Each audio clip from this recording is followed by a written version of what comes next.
మార్చే దేశానికి స్వతంత్రం వచ్చి 75 ఏళ్ళు దాటింది. భారత రాజ్యాంగం అమల్లోకి వచ్చి 70 ఏళ్ళు దాటింది. నిజంగా రాజ్యాంగం మార్చాల్సిన అవసరం లేదంటారా? ఇప్పుడు అవసరం లేదు. అద్భుతమైనటువంటి రాజ్యాంగం మన రాజ్యాంగము. ప్రపంచంలోనే మన భారతదేశానికి సంబంధించినటువంటి రాజ్యాంగం ఏదైతున్నదో చాలా అద్భుతంగా పనిచేస్తుంది. రాజ్యాంగంలో లోపాలు లేవు. రాజ్యాంగాన్ని అమలు చేస్తున్నటువంటి పాలకుల్లో లోపాలు ఉన్నాయి ఈ సంవత్సరాలుగా తప్ప రాజ్యాంగంలో లోపాలు లేవు.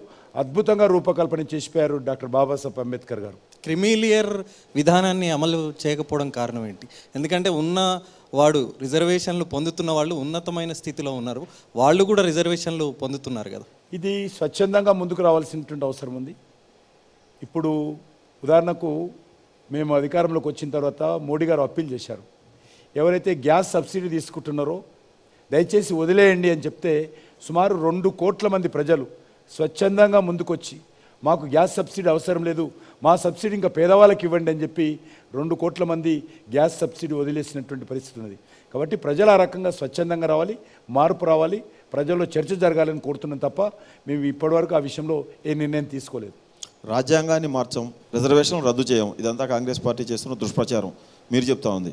అయితే కాంగ్రెస్ పార్టీ గెలిస్తే, కాంగ్రెస్ పార్టీని గెలిపిస్తే మహిళల మెడలో మంగళసూత్రాలు తీసుకుపోయి ముస్లింలకు ఇస్తారు, హిందువుల ఆస్తులని లాక్కుపోయి ముస్లింలకు పంచిపెడతారు. ఇది కాంగ్రెస్ పార్టీ మేనిఫెస్టో లేదు, కాంగ్రెస్ పార్టీ నాయకులు ఎవరూ ఎక్కడ చెప్పలేదు.